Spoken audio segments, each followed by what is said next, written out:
si tu souffres de fatigue inexpliquée, si tu souffres de colère disproportionnée, de compulsions insensées, de pensées envenimées, c'est que tu dois très certainement être constipé.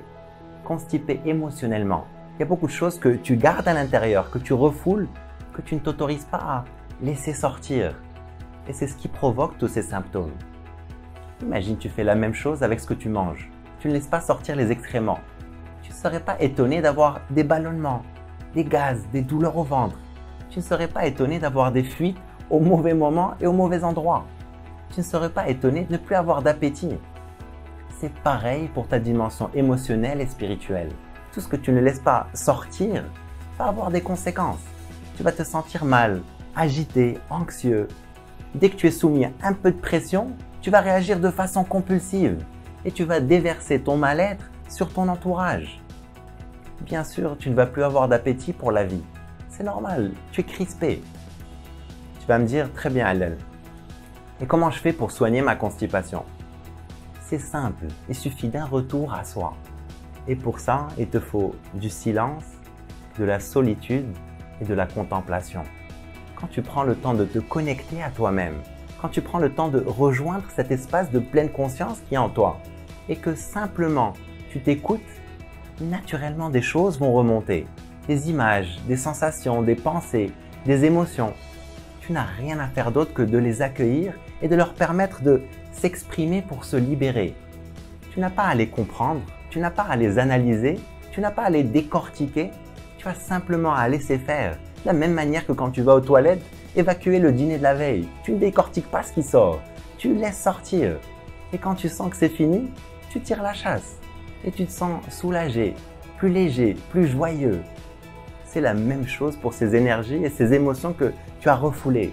Elles ont juste besoin de sortir. Et tu vas te sentir plus léger, plus en paix, plus en forme, plus libre.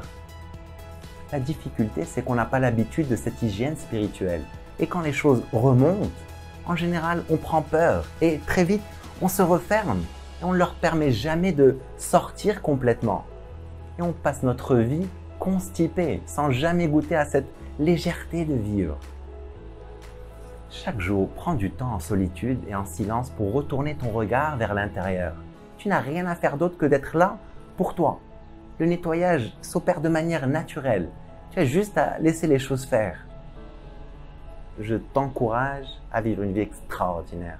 Vive al-Hayat! Si cette vidéo te parle et que tu veux mettre en pratique, commence par 5 minutes par jour, c'est largement suffisant. Les matins, avant de prendre ton petit déjeuner, pose ton intention et assieds-toi dans un espace au calme. Ferme les yeux et observe ou écoute ton intériorité. Et non pas avec tes yeux ou tes oreilles physiques, mais avec les yeux et les oreilles de ta conscience. Ne t'inquiète pas au début si tu ne vois rien ou tu ne ressens rien, c'est normal. C'est comme quand tu rentres dans une pièce sombre. Au début, tu ne distingues rien. Et après quelques minutes, dès que tes yeux s'habituent au noir, tu commences à voir clairement et tu commences à distinguer les choses.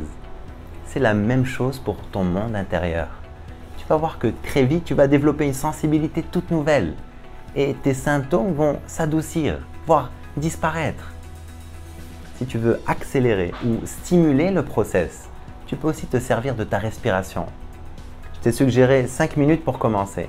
Alors les 3 premières minutes de ces 5 minutes, respire par le nez de la manière la plus courte et la plus rapide possible.